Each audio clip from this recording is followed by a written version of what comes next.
Hello viewers, अब सबको हमारे चैनल पर फिर से स्वागत है। तो आज मैं अब सबको लव स्काउट के एपिसोड 4 पर एक्सप्लेन करने वाली हूँ। और अगर आपने पिछले एपिसोड्स की एक्सप्लेनेशन नहीं देखा है तो डिस्क्रिप्शन बॉक्स पर जाके देख लीजिए। मैंने लिंक डिस्क्रिप्शन बॉक्स पर दे दिया है। तो एपिसोड 4 की शुरुआत भी वही प्यारी सी बारिश की सीन से होती है। अनहो और जियोन बारिश से बचने के लिए एक कन्वीनियंस स्टोर पर आता है और जियोन बच्चियों को रामेन खाते देख उसे भी खाने की इच्छा होती है। तो अनहो उन दोनों के लिए बढ़िया सा रामेन बनाता है और दोनों आराम से बारिश में रामेन का मजा लेता है। खाना खाने के बाद अनहो जियोन को मैं कार लेकर आती हूँ कहकर बाहर जाता है। बट जियोन देखती है अनहो ने तो छतरी लेके नहीं गया। अब सीन उधर से ही ऑफिस में शिफ्ट हो जाते हैं। जियोन भी ऑफिस पर आती है और अनहो से अपनी स्केड्यूल पूछती है और टेबल पर एनुअल मीटिंग के इनविटेशन को देखकर पूछती है ये क्या है, जहाँ अनहो बताता है नया एकेडमी खोलने जा रहा है लेट CEO इजोंग उन के नाम पर, और इजोंग उन का नाम सुन के वो ज्वाइन करती है। फिर सीन जियोन की फोटोशूट से होती है। जियोन अपनी फोटोशूट ले रही होती है, तभी हेजिन भी आ जाती है और जियोन उसे देख अनकंफर्टेबल हो जाती है एंड अनहो भी ये सब नोटिस कर रहा होता है। जियोन फिर हेजिन से कहती है मैं भी पार्टिसिपेट करूंगा एकेडमी में। तो हेजिन कहती है अचानक पार्टिसिपेट करने का रीजन, जहाँ जियोन कहती है आपको अभी भी CEO का नाम लेकर काम नहीं करना चाहिए और अगर तुम चाहती हो कि मैं पार्टिसिपेट नहीं करूँ तो CEO का नाम भी एकेडमी से हटा दो। हेजिन फिर कहती है तुम्हें कब से CEO का परवाह होने लगे, तुमने ही तो उसे मारा था ना। फिर जियोन भी जवाब देती है आपको लगती है ना मुझे कुछ भी पता नहीं। ये बात सुन के हेजिन थोड़े से सोचने लगते हैं और जियोन को CEO की बेटी के साथ डिनर करने के लिए इनवाइट करती है। और जाते जाते हेजिन जियोन को ये भी कहती है तुम्हारी चेहरा पर साफ दिखाई दे रहा है तुमने CEO को मारा है। ये बात सुन के जियोन को बुरा लगती है और अनहो भी उसे देखते रह जाते हैं। जियोन कार पे आके बैठ जाती है और अनहो को चलाने के लिए कहती है। फिर अनहो जियोन की हालत को देखकर तोपो की स्टॉल पर चलने के लिए कहती है बट जियोन मना कर देती है कहकर तुम तो टीका भी नहीं खा सकता। फिर अनहो उसे वॉक के लिए पूछता है। दोनों थोड़ी देर वॉक करता है एंड जियोन कहती है तुम मुझसे कुछ भी क्यों नहीं पूछ रही हो, तुम जानने के लिए बेताब होंगे ना आखिर मेरे साथ उस कंपनी में क्या हुआ था। जहाँ अनहो कहता है आपको मुझे एक्सप्लेन करने की जरूरत नहीं है, मैं एक्चुअल में क्या देखता हूँ वही पर ही विश्वास करता हूँ। दोनों फिर चलते चलते बास्केटबॉल ग्राउंड पर आ जाते हैं जहाँ कुछ बच्चे बास्केटबॉल खेल रहे थे। दोनों बच्चियों के साथ बास्केटबॉल खेलते हैं एंड दोनों को हम इसी सीन पर एक दूसरे से करीब होते हुए देखते हैं एंड दोनों अब एक दूसरे से बहुत ही ज्यादा कंफर्टेबल हो गया है। खेलने के बाद दोनों आराम से आइसक्रीम का मजा लेता है। रात को जब अनहो ऑफिस आता है तो सोमी जियोन और हेजिन की कहानी को बताता है। जब जियोन करियर वे कंपनी में हेजिन के साथ काम करती थी तो उनकी कंपनी में पेपर कंपनी ने फ्रॉड किया था, बट जियोन को पता चला था कि कंपनी में से कोई एम्प्लॉय फ्रॉड में शामिल है। लेकिन पहले जियोन उसे पकड़ लेती CEO ने इल्जाम अपने ऊपर ले ली और सुसाइड कर लिया एंड जियोन को ही उल्टा दोषी करके कंपनी से बाहर कर दिया और हेजिन कंपनी के नई CEO बन गई एंड CEO का मरने का इल्जाम जियोन अपने आप को अभी भी दोषी मानती है। ये बात सुन के अनहो जियोन के लिए चिंतित हो जाते हैं। अब देर रात हो चुका है। वो अपना काम खत्म करके फाइल सबमिट करने के लिए जियोन के ऑफिस पर आता है, लेकिन तभी ओ ग्योंग भी लेट काम करने के लिए ऑफिस पे आती है क्योंकि उसे अपनी नई प्रोजेक्ट कंप्लीट करनी है। अनहो उसकी मदद करके घर चला जाता है। फिर ओ ग्योंग अकेले मन लगा के काम करती है, लेकिन अगली सुबह ओ ग्योंग जल्दी से ऑफिस आती है और सीधा अपने मैनेजर गिम युन के पास आकर पूछती है क्या आपने डिप्यूटी पार्क ग्योन को काम के लिए ऑफर दिया है। वो जवाब में हाँ बोलता है। ये सुन के ओ ग्योंग को बुरा लगती है क्योंकि उसने भी उसी को ही अपनी कैंडिडेट चूज किया है।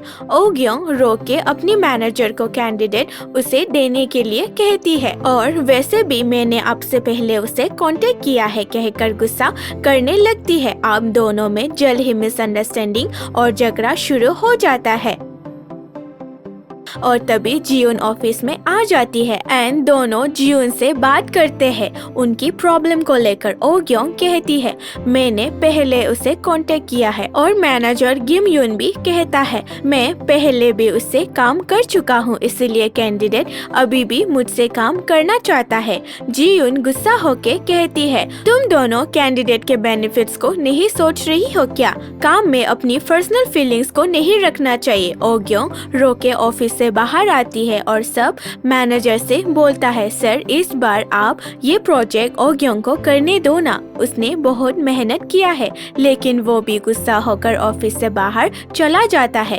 अनहो भी उसे बात करने के लिए उसकी पीछे पीछे चला जाता है। अनहो मैनेजर से कहता है आप नाराज हो गए क्या? मैनेजर बोलता है नहीं, अगर ओग्योंग ने मुझे पहले बोला होता कि उसने भी पाक ग्यून को ही अपनी कैंडिडेट चूज किया है तो मैं मेरी प्रोजेक्ट के लिए दूसरी कैंडिडेट्स को चूज करता और वैसे भी सबको छोड़ के ये बात पता था, लेकिन मुझे कोई भी इन्फॉर्म नहीं किया और अब सब इकट्ठा होकर मुझे कैंडिडेट उसे देने के लिए बोल रहा है क्योंकि ओग्योंग ने पूरी मेहनत किया है। फिर मेरा क्या? मैंने मेहनत नहीं किया क्या? फिर अनहो बोलता है ओके ठीक है मैं सबको ये बात बताता हूँ, लेकिन दोनों एक दूसरे को देखकर हंसने लगता है और मैनेजर बोलता है छोड़ दो कोई बात नहीं, वैसे भी मैंने ओग्योंग का दिल दुखाया है और खुशी खुशी वो कैंडिडेट छोड़ के ओग्योंग को दे देता है। अनहो बाद में आके ओग्योंग को कॉफी उसके हाथ में दे देता है और बोलता है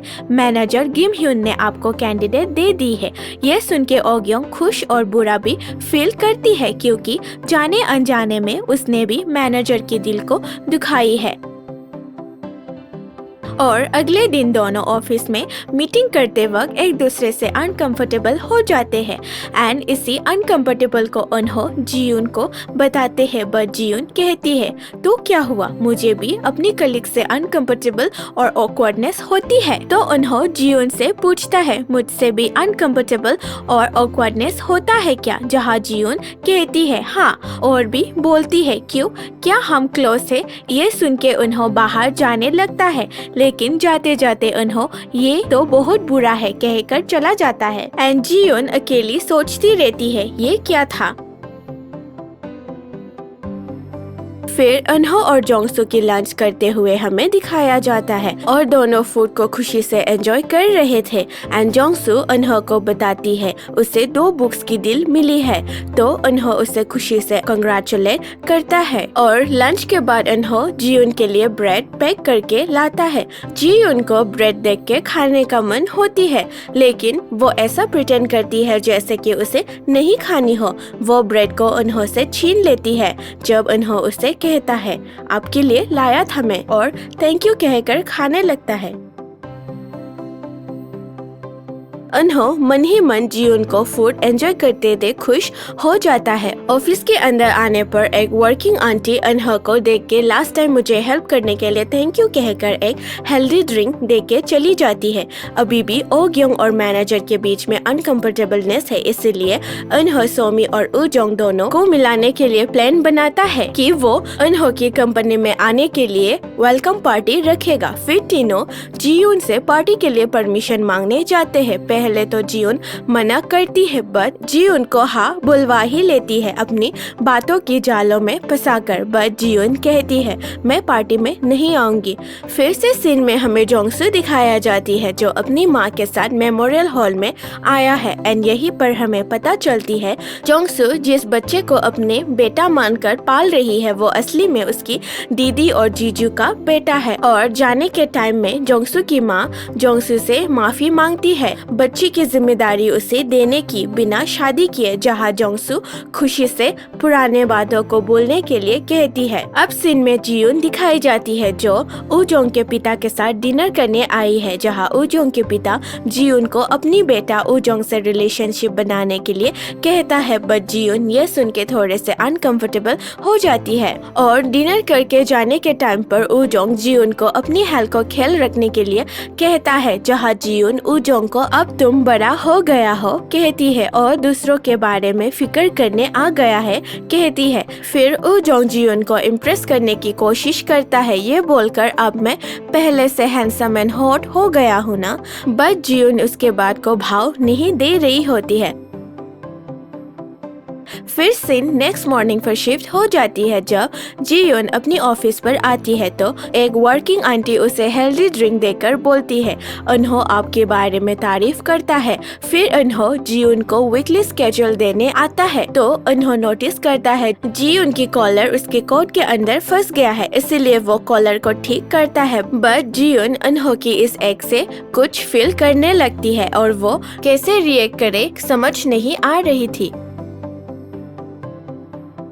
फिर जब वॉशरूम में दो लड़की मेकअप करके पार्टी में उन्हों को इम्प्रेस करने की बात करती है तो जियोन वो बात को सुन लेती है और अकेले में बात करने लगती है। ये सब पार्टी में बेकार एनर्जी क्यों वेस्ट करते हैं। और जब वो वॉशरूम से ऑफिस आती है तो उन्हों को लड़कियों की मदद करते देख थोड़ी सी जेलस हो जाती है और खुद से ही बात करने लगती है। लड़कियों से बात करके बड़ी मजा आ रहा है। जियोन को काम करते करते रात हो गई है और वो उन्हों को पुकारने लगती है बिकॉज उसे कुछ चीज नहीं मिल रही थी। बट वो देखती है कि ऑफिस में तो कोई भी नहीं है, सब चला गया है पार्टी करने। उधर बार पे सब लोग पार्टी कर रहे होते हैं। वे सब आराम से एंजॉय करते हैं और शराब पीते हैं। बट एक दूसरे से चीयर्स करते समय ओग्योंग और मैनेजर फिर से एक दूसरे से अनकंफर्टेबल हो जाते हैं एंड सब ये नोटिस कर लेते हैं। और तभी पार्टी को और भी ज्यादा मजेदार बनाने के लिए उजोंग अपनी क्रेडिट कार्ड को दिखाकर कहता है, आज की पार्टी मेरी तरफ से, जितना पीना है पी लो। फिर मैनेजर भी पार्टी को और इंटरेस्ट करने के लिए जोक सुनाती है। बट उसके जोक्स को सुनकर किसी को भी मजा नहीं आया, लेकिन ओग्योंग हंसती है क्योंकि उसे जोक्स मजा लगा। और दोनों को सब लोग एक दूसरे से फिर से बात करने के लिए कहता है और दोनों आराम से एक दूसरे को सॉरी बोलकर पार्टी को एंजॉय करता है। उधर ऑफिस में जियोन सबको गुस्सा कर रही है, काम करने के टाइम पर कोई पार्टी करता है क्या कहकर। तभी उन्हों उसे मैसेज करता है डिनर स्किप नहीं करने के लिए और बार का एड्रेस भी देता है अगर आने का मन हो तो कहकर। मैसेज देख के जियोन को थोड़ी सी जाने की भी मन होती है। उन्हों अपनी बेटी से बात करता है, डिनर पर क्या क्या खाया पूछता है, जहां बोयल बताती है आंटी जोंगसू ने पास्ता बनाया है। फिर जोंगसू भी उन्हों से बात करती है और उन्हों को जल्दी आने और ज्यादा नहीं पीने के लिए कहती है। बात करने के बाद जोंगसू अकेले ब्लश करने लगती है क्योंकि वो अब उन्हों को पूरी तरह से चाहने लगी है। फोन में बात करने के बाद उन्हों भी फायर ब्रिगेड के सायरन बजने की आवाज को सुन के थोड़े से दंग रह जाती है और पुराने मेमोरीज में खो जाते हैं जहां वो एक आग लगी हुई घर पर फंस गया था। तभी जियोन उन्हों को पुकार रही होती है एंड उन्हों को घबराया हुआ देख ठीक हो ना तुम पूछती है। सब लोग जियोन को देख के खुश हो जाते हैं क्योंकि जियोन भी अब पार्टी करने आ गई है। फिर सब लोग जियोन को लेकर दूसरे बार पर पीने चला जाता है, लेकिन उधर उजोंग जियोन के लिए ऑफिस पर डिनर लेके आता है। बट जियोन तो ऑफिस से पार्टी करने के लिए निकल चुकी थी। दूसरी बार पे सब लोग गाना गा रहा था और शराब पीकर तल्ली हो चुका था और जियोन को भी बार बार बहुत शराब पिला रहा था एंड जियोन भी अब पीते पीते तल्ली हो चुकी है और लास्ट ग्लास नहीं पी पा रही थी तो उन्हों उसकी ग्लास लेकर पी लेते हैं। पार्टी में उन्हों जियोन को पूरा टाइम घूरते रहते हैं बिकॉज वो पी के पूरी तरह से तल्ली हो चुकी थी। पार्टी करने के बाद उन्हों जियोन को एक साइड पर बिठाकर कहता है, मैं आपके लिए टैक्सी लेकर आ रही हूँ। मैनेजर और ओग्योंग भी एक दूसरे से सॉरी कहते हैं और पुराने बातों को भूलकर अपनी नई प्रोजेक्ट पर अच्छे से काम करने के लिए एक दूसरे को मोटिवेट करता है। उन्हों आकर दिखता है जियोन तो उस जगह पर नहीं है जहाँ पर वो बैठी थकी हुई थी तो वो सोमी से पूछती है जियोन कहाँ गया है। तो सोमी बताते हैं जब भी जियोन तल्ली होती है वो ऑफिस जाती है। ये बात सुन के वो भी ऑफिस जाते हैं और जियोन को सोफा पर सोता हुआ पाता है। उन्हों को उसकी फिक्र हो रही थी इसलिए वो उसकी उठने का इंतजार करता है। फिर रात को जियोन उठकर उन्हों को अपने साइड पर सोया हुआ पाती है और वो उसे पास आकर घूरने लगती है और उसकी लिप्स को टच करती है। उन्हों भी जाग जाता है और दोनों एक दूसरे को क्लोजली देखते हैं और जियोन तुम हैंडसम हो कहती है। हम दोनों को एक दूसरे से करीब होते हुए देखते हैं ऐसे किस करने वाले हैं। एंड इसी क्लोजअप सीन से ही एपिसोड 4 का एंडिंग यहीं पर हो जाता है। Thank you for watching guys.